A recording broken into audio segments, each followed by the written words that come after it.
चलो आज हम नया यूनिट शुरू करेंगे, इलेक्ट्रोकेमिस्ट्री। पहले का हमारा आयनिक इक्विलिब्रियम हो गया था। अब उसमें जो भी डिफिकल्टीज है, जो भी प्रॉब्लम्स है, वो सब हम क्या करेंगे, क्लास होने के बाद हम वहाँ पे इसके बारे में डिस्कस करेंगे एक एक पॉइंट के ऊपर। जो भी रहेंगे हम शॉर्ट में उसको एक बार देख लेंगे। लेकिन इससे आयनिक इक्विलिब्रियम के जो टॉपिक्स आपको डिफिकल्ट है तो अपन उसको एक्स्ट्रा टाइम देके सॉल्व करने की कोशिश करेंगे। बट अभी अपने को स्टॉप नहीं करना है, हमको आगे कंटिन्यू पढ़ते रहना है, क्योंकि आगे हम नहीं पढ़ेंगे तो हमको सिलेबस कवर करना बहुत हार्ड जाएगा। इसी वजह से हमको क्या करना है मालूम है, सबसे पहले सिलेबस के ऊपर ध्यान देना है। तो आज हम क्या करेंगे, नया यूनिट क्या शुरू करेंगे, इलेक्ट्रोकेमिस्ट्री। अब बहुत सारी क्लास तो ऐसा है कि कुछ जगह पे मैंने इलेक्ट्रोकेमिस्ट्री जैसा पढ़ा दिया था, जैसे कि तुम लोगों का इलेक्ट्रोकेमिस्ट्री हो चुका है, कुछ लोगों का शुरुआत किए थे अपने और कुछ की नहीं हुई होंगी। तो कोई प्रॉब्लम नहीं, वैसा अब इसमें ज़्यादा चेंजेस नहीं है, थोड़े बहुत चेंजेस करके आया है नए यूनिट के अंदर।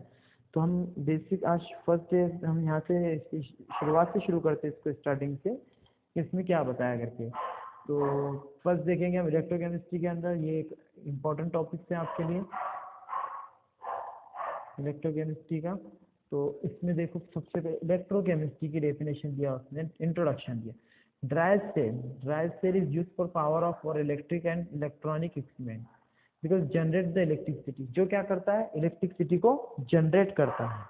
क्योंकि do you know how does dry sale generate electricity? अब तुमको मालूम है कैसे इलेक्ट्रिसिटी जनरेट करता है? तो उसमें क्या होता है, केमिकल रिएक्शन, उसमें केमिकल रिएक्शन होती है और जनरेट होती है। केमिकल रिएक्शन जो रहती है ना, वहाँ पे खुद ब खुद होती है, और उसकी वजह से क्या होता है, केमिकल रिएक्शन वाकई होती है।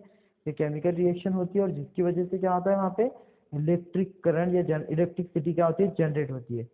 जैसे in dry cell chemical energy is converted into electrical energy. तो ड्राई सेल में क्या होता है मालूम है, कि जो केमिकल एनर्जी रहती है, ड्राई सेल में क्या होता है, जो केमिकल एनर्जी रहती है वो कन्वर्ट होती है इलेक्ट्रिकल एनर्जी के अंदर।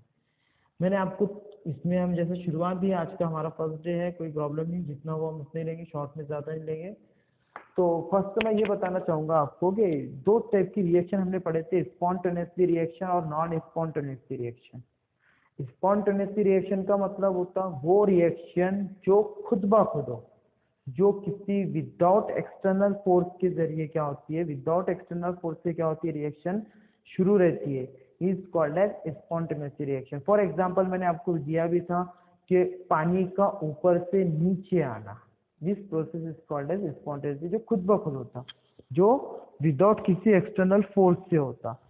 और नॉन स्पॉन्टेनियस प्रोसेस बोले तो वो प्रोसेस जिसके लिए हमको क्या लगता है, एक्सटर्नल फोर्स लगता है, जिसके लिए हमको क्या करना पड़ेगा, एक्सटर्नल फोर्स को यूज करना पड़ेगा। आई समझ में? और स्पॉन्टेनियस प्रोसेस किसको बोलेंगे हम, जो विदाउट एक्सटर्नल फोर्स अप्लाई होता है, जो विदाउट एक्सटर्नल फोर्स अपने आप ही हो शुरू होता है। तो ऐसा होता है कि जो केमिकल रिएक्शन होती है, ड्राई सेल की बात करो तो कुछ केमिकल रिएक्शन जैसी खुद ब खुद जो होती है, ऐसी प्रोसेस जो स्पॉन्टेनियस है, तो उस प्रोसेस में क्या होता है मालूम है क्या, वो रिएक्शन अपने आप शुरू हो जाती है, खुद ब खुद वो स्पॉन्टेनियस रिएक्शन रहती। तो उसमें क्या होता है, उसको हम कोई एक्सटर्नल फोर्स या कोई इलेक्ट्रिसिटी हम उसको सप्लाई नहीं करते। अब इलेक्ट्रिसिटी उसको हम सप्लाई नहीं कर रहे, वो एक्सटर्नल फोर्स नहीं दे रहे हम, वो विदाउट एक्सटर्नल फोर्स प्रोसेस चालू हो गया। तो उस प्रोसेस में क्या होता है मालूम है कि केमिकल रिएक्शन होना शुरू होती है, और उसके केमिकल रिएक्शन के अंदर जो केमिकल एनर्जी है वो कन्वर्ट होती है इलेक्ट्रिकल एनर्जी में। वो केमिकल एनर्जी का में कन्वर्ट होती है, इलेक्ट्रिकल एनर्जी के अंदर। तो उसी तरीके से बता, chemical reaction occurs at it which generate the electricity, dry cell chemical energy is converted into electrical energy के अंदर। देखो इसके नीचे, you are familiar with the electrolysis of solution of ion. अब इलेक्ट्रोलाइसिस आपको मालूम है, इलेक्ट्रोलाइसिस का प्रोसेस किसको बोलते हैं, इलेक्ट्रोलाइसिस वो प्रोसेस है जिसके अंदर क्या होता है मालूम है कि दो सेल्स प्रेजेंट रहते हैं और करंट पास किया जाता है, वहाँ पे केमिकल रिएक्शन होती है जिसमें आयन का क्या होता है, माइग्रेशन होता है, एक जगह से दूसरी जगह ट्रांसफर होते हैं। This process is called as electrolysis of solution, electrolysis of the of solution of ion. Electrolysis में क्या होता है, breaking down in ionic compound by the of. तो इसमें क्या होता है, इलेक्ट्रोलाइसिस के अंदर क्या होता है, ब्रेकिंग होता है आयनिक कंपाउंड का, जब उसमें से क्या होता है, इलेक्ट्रिसिटी पास होती है। ब्रेकिंग होने की वजह से क्या होता है, इलेक्ट्रोलाइट ड्यूरिंग द इलेक्ट्रोलाइसिस में केमिकल रिएक्शन होती है वहाँ पे, that take place by the electricity. यहाँ पे क्या होता है, केमिकल रिएक्शन टेक प्लेस होती है, passage of electricity, electric energy is just converted into chemical।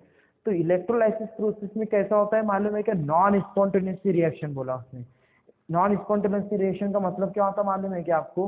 वो रिएक्शन जो खुद ब खुद नहीं होती, जिसको हमको क्या करना पड़ता है, एक्सटर्नल एनर्जी देना पड़ता है, हम उसको बाहर से एनर्जी प्रोवाइड कर दे। तो कुछ केमिकल से, कुछ केमिकल रिएक्शन, कुछ बीकर में हमने केमिकल रखे, वो खुद ब खुद रिएक्शन नहीं कर रहे क्योंकि नॉन स्पॉन्टेनियस है। तो वो टाइम क्या होता है जब हम उसके अंदर इलेक्ट्रिसिटी या इलेक्ट्रिक करंट को पास करते हैं एक्सटर्नल सोर्स के जरिए, तो जब वहाँ पे क्या होता है, केमिकल रिएक्शन होना शुरू होती है। तो इसमें क्या होता है मालूम है कि इलेक्ट्रिक एनर्जी जो रहती है वो हमको लगती है केमिकल रिएक्शन कराने के लिए। इसी वजह से electric energy is converted to chemical energy के अंदर। इसमें क्या होता है कि इलेक्ट्रिक एनर्जी क्या में कन्वर्ट होती है, केमिकल एनर्जी के अंदर। दिया हुआ है देखो, chemical reaction that take place by the passage of electricity. इसमें होता है कि electric energy is thus converted into chemical energy, electric energy is converted into chemical energy. Electrochemistry is the area of देखो यहाँ पे दी, electrochemistry is the area of the chemistry which concentrate with the interconversion of the chemical और electrical energy. ये तो basic इसका definition बताया। Electrochemistry में क्या कर रहे हो, इंटरकन्वर्शन ऑफ केमिकल और इलेक्ट्रिक एनर्जी, यानी केमिकल एनर्जी का इलेक्ट्रिक एनर्जी में कन्वर्ट होना और इलेक्ट्रिक एनर्जी का केमिकल एनर्जी में कन्वर्ट होना, इसका इंटरकन्वर्शन की स्टडी की जाती है इलेक्ट्रोकेमिस्ट्री के अंदर। It is also deal with the resistance. इसमें और भी बहुत सारी की चीज़ों के ऊपर हम क्या करेंगे, ऑब्जर्वेशन करेंगे, बहुत सारी चीज़ों की स्टडी करेंगे, जैसे कि रेजिस्टेंस की, कंडक्टेंस ऑफ एक्वायर्स सॉल्यूशन या इलेक्ट्रोलाइट सॉल्यूशन का, determination of conductivity of aqueous electrolyte solution, information of the ionisation of electrolyte water. ये सब हम जो पढ़ चुके पहले, इस चीज़ों पर हम क्या करेंगे, इसमें स्टडी करेंगे। The study of the electrochemical cell is important the science and technology, जो साइंस और टेक्नोलॉजी के लिए क्या है, बहुत ज़रूरी है। उसके बाद में आता पॉसिबल, जब यहाँ पे बताया make the possible manufacturing of essential chemical. बहुत सारे इससे क्या होता है, बनाए जाते हैं मैन्युफैक्चरिंग ऑफ इसेंशियल केमिकल वगैरह को। ये सब एक्स्ट्रा का नॉलेज है, जैसे कि इसके अंदर किस बारे में बताया वो बताया। इसमें सबसे पहले जैसे कि हमको पढ़ना है इलेक्ट्रिक कंडक्शन। ये सब चीज़ें मैंने आपको बता चुका हूँ, मैं आपको ये पढ़ा चुका हूँ। और जिन लोगों को ये याद नहीं है, जिन लोगों को मैंने नहीं पढ़ाया है, वो इसमें से या तो फिर अपन एक काम करूंगा, मैं मेरे पास पुरानी नोट्स भी है, तो उस पुरानी नोट्स में इसको बेसिकली बहुत इजी में लिख के दिया है, बहुत अच्छी है वो नोट्स हमारे पास। तो वो नोट्स की जेरॉक्स भी मैं आपको यूनिट होने के बाद में दे दूंगा। तो आप क्या कर सकते हैं, उसमें से बहुत सारे पॉइंट को नोट डाउन कर सकते हैं, जो इसके अंदर और उसके अंदर दोनों में भी क्या है, मैच होते। वो पॉइंट्स को आप क्या कर सकते हो, उसमें से ही पढ़ सकते, कोई उसमें ऐसा प्रॉब्लम नहीं है, वो नोट्स के भी आप पॉइंट पढ़ सकते। तो देखो पहले आता है electric conduction. We know that the electric current represent the charge transfer. Electric conduction हमने पढ़ चुके इसके पहले। Charge transfer of the electricity across the substance called the conductor. जब क्या होता है, इलेक्ट्रिसिटी पास होती है चार्ज ट्रांसफर के जरिए, flow of electricity across the substance called the conductor. There are two types of conductor which are given. दो type के कंडक्टर, इलेक्ट्रिक कंडक्शन, इसमें क्या होता है, इलेक्ट्रिक करंट पास होता है चार्ज ट्रांसफर की वजह से। ये हमारे पुराने सिलेबस में भी दिया हुआ है कि इलेक्ट्रिक कंडक्शन उसे बोला जाएगा। देखो जैसे इलेक्ट्रोकेमिकल सेल वगैरह ऊपर वो छोड़ दिए हमने, वो काम का नहीं था इसलिए हमारा इंपॉर्टेंट। तो इलेक्ट्रिक कंडक्शन बोले तो क्या होता है कि जिसमें क्या होता है, इलेक्ट्रिक करंट पास होता है चार्ज ट्रांसफर की वजह से, या माइग्रेशन ऑफ चार्ज, तो उसकी वजह से। तो इसने क्या करा फिर, there are two types of conductor की दो टाइप्स बताया, ये नया अलग है। जैसे metallic conduction, electric conduction is the metal involve the directly flow of electron. Electric conduction जब इन्वॉल्व करता है मेटल को, directly flow of electron from one point to other, the outermost electron of metal from conduction band. ये conduction band भी आप पढ़ चुके, जिसमें कंडक्शन बैंड आता, वैलेंस बैंड आता, फॉरबिडन गैप आती। तो इसमें क्या बताया, the outermost electron of the metal from conduction band के अंदर जो आउटरमोस्ट इलेक्ट्रॉन रहते, द इलेक्ट्रॉन इस कंडक्शन बैंड आर फ्री रहते हो और मूव करते flow under the increasing of applied the electric potential. तो मेटेलिक कंडक्टर आर जैसे इलेक्ट्रॉनिक कंडक्टर। देखो इसमें मैं बताता आपको क्या बताया है। मेटेलिक कंडक्टर, मेटेलिक कंडक्टर बोले तो ये वो कंडक्टर है जिसमें मेटल का यूज किया जाता। मेटल की अगर बात की है तो मेटल को हम बोल सकते हैं कि इसमें क्या रहता, फॉरबिडन गैप बहुत कम रहती, कंडक्शन बैंड और जो वैलेंस बॉन्ड है बहुत करीब रहते। और एक बात इसमें ये रहती है कि मेटल जो है वो is a good conductor of electricity. क्योंकि इसमें से इलेक्ट्रिसिटी इससे जल्दी पास होती है क्योंकि इसके अंदर फॉरबिडन गैप बहुत कम रहती है। फॉरबिडन गैप के बारे में आप सभी को मालूम है, conduction band, valence band, forbidden gap, ये फिजिक्स में भी प्रेजेंट है। तो इसमें क्या होता है मालूम है कि जो दोनों का गैप रहता है बहुत कम रहता है, और इसमें क्या रहता है, दूसरी बात ये है कि सी ऑफ इलेक्ट्रॉन, ये इलेक्ट्रॉन का समंदर रहता। मेटल के अंदर क्या प्रेजेंट रहता, इलेक्ट्रॉन का समंदर, जो फ्रीली मूव करते रहते, जो क्या होते रहते हैं, फ्रीली एक जगह से दूसरी जगह मूव करते रहते हैं।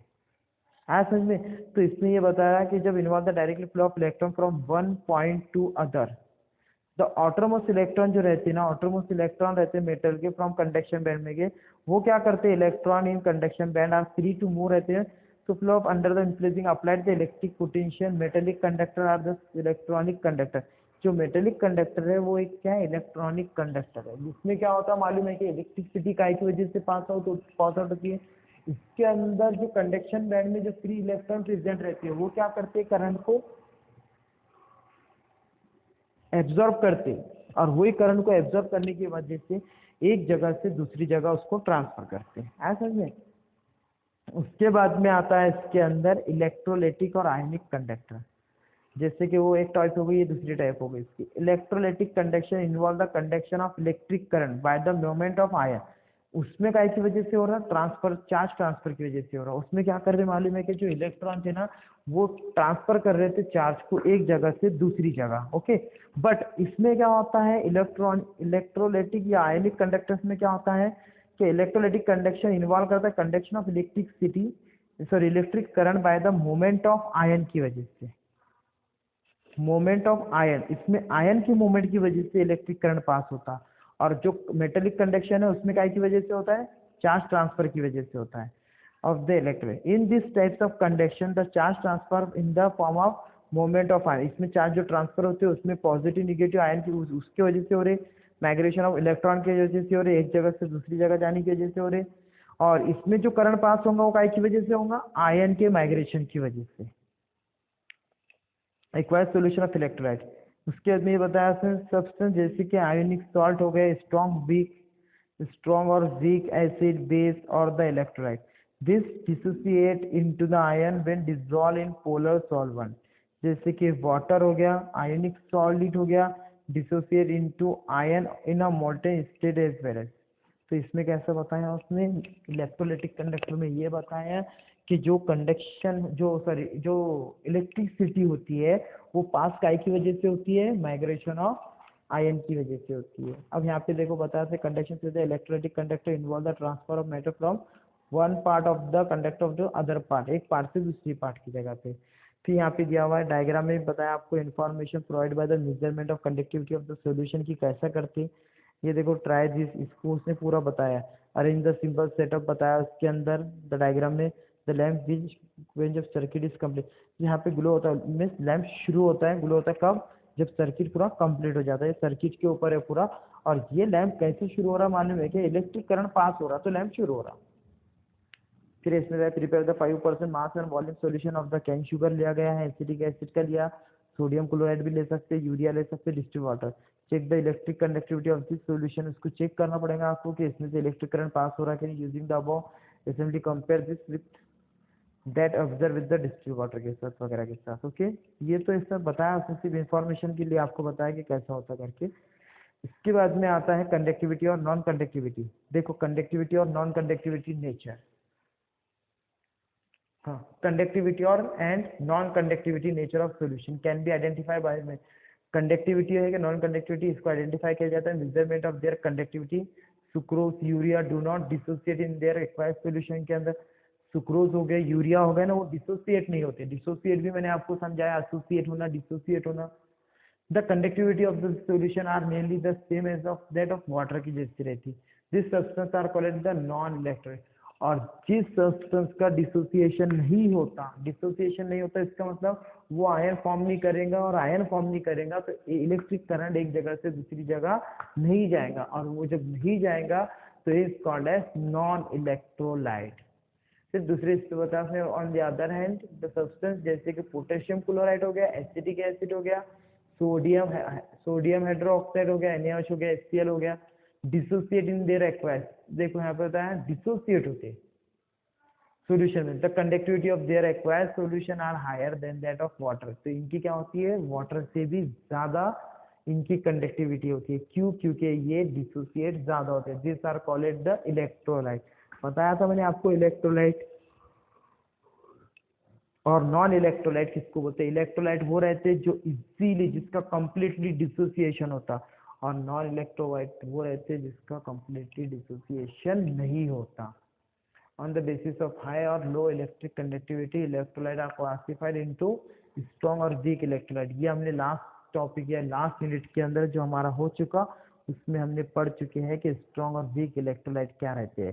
सब्सटेंस देखो, द सब्सटेंस जैसे आयनिक सॉल्ट, स्ट्रॉन्ग एसिड और base are almost completely dissociation in aqueous solution, these are strong electrolyte, the solution of strong electrolyte exhibit the highly conductivity। Okay, अब ये बताया उसने कि स्ट्रॉन्ग इलेक्ट्रोलाइट किसको बोलते हैं, तो स्ट्रॉन्ग इलेक्ट्रोलाइट तो मैंने भी आपको एक बार बता चुका पहले यूनिट के अंदर कि स्ट्रॉन्ग इलेक्ट्रोलाइट वो रहते हैं जिसका कंप्लीटली डिसोसिएशन होगा, is called as strong electrolyte, और जिसका कंप्लीटली डिसोसिएशन नहीं होगा is called as weak electrolyte, और जिसका कंप्लीटली डिसोसिएशन होगा वो क्या करेंगे, एग्जिबिट करेंगे हाईली कंडक्टिविटी, और जिसका कंप्लीटली डिसोसिएशन नहीं होगा, स्मॉल इसमें डिसोसिएशन होगा, तो उसके अंदर क्या होगा, show the lower conductivity than the strong electrolyte के कंपैरिजन के अंदर। जी हो गया हमारा ये टॉपिक। उसके बाद में अब देखो नेक्स्ट टॉपिक आता है इसके अंदर, इलेक्ट्रिक कंडक्टेंस ऑफ सॉल्यूशन। हमने ये भी पढ़ चुके हैं, according to Ohm's law electric resistance R of conductor is equal to the electric potential difference B divided by the electric current I. ये देखो रेजिस्टेंस का फॉर्मूला है, रेजिस्टेंस इज इक्वल टू क्या कहलाता है, V अपॉन I, ये मैंने आपको लिखा के दिया है। The SI unit of potential is volt, V यहाँ पे इसके यूनिट दिए हुए हैं, पोटेंशियल का V रहता, करंट का A रहता एम्पियर में, द यूनिट ऑफ रेजिस्टेंस का यहाँ लिखा ना electric resistance ohm denoted by the symbol ohm, इसको ओहम से सिंबल के साथ में रेजिस्टेंस की यूनिट को डिनोटेड कर सकते हैं हम। उसके बाद में आता the electric conductance G of solution is reciprocal of resistance. जो जी बोले तो क्या रहता है वो बताऊंगा आपको, सीमेंस इसका यूनिट है, ये जी के बारे में हम देखेंगे। तो इसमें क्या बताया उसने कि जो द इलेक्ट्रिक कंडक्टेंस जी है ऑफ द सॉल्यूशन का, वो क्या रहता है, रेसिप्रोकल ऑफ रेजिस्टेंस। तो वहाँ पे उसका भी फॉर्मूला दिया हुआ है, G is equal to 1 upon R, the SI unit of the G siemens है इसका, डिनोटेड बाय, इसको डिनोट करते हैं इससे, विच इज इक्वल रहता है उसके ओम इनवर्स के, therefore we write S is equal to minus G वगैरह ले सकते हैं। C represent the coulomb unit of the electricity related current strength in ampere और टाइम सेकंड में। ओके, तो इसके बाद में आता है the electric resistance of conductor is proportional to the length. देखो उसने और एक बात बताया कि जो रेजिस्टेंस रहता है वो क्या रहता है, लेंथ के प्रोपोर्शनल रहता है, और इनवर्सली प्रोपोर्शनल होता है क्रॉस सेक्शनल एरिया के। तो R is directly proportional to length और अपॉन ए, और वहाँ पे पी लिया हुआ है, पी को बोला है प्रोपोर्शनलिटी कांस्टेंट, जो कहलाता है जिसको और बोल सकते हैं is called resistivity of the conductor, it is the resistance of conductor of the unit and unit cross sectional area. उसके बाद में अब आता है नया टॉपिक कंडक्टिविटी। तो आपको थोड़ा सा पहले खुद से पढ़ना है, फिर उसके बाद में हम क्या करेंगे, इसको धीरे बाय धीरे शुरू करते जाएंगे, आगे का मैं लेते जाऊंगा। रिलेशन बिटवीन है, वेरिएशन वगैरह, मुझे ऐसा लगता है इसमें कि बहुत सारे टॉपिक आप लोगों के हो चुके हैं, पर जिनके नहीं हुए, जो अब्सेंट है या जिनको नहीं पढ़ाया मैंने, वो इसको आगे पढ़ सकते हैं। हम आगे का देखेंगे कल से, इसके आगे का टॉपिक जो बाकी हमारा वो। ओके, तो अभी यहाँ तक के रहेगा, इसके आगे हम कल से और देखेंगे। चलो ओके।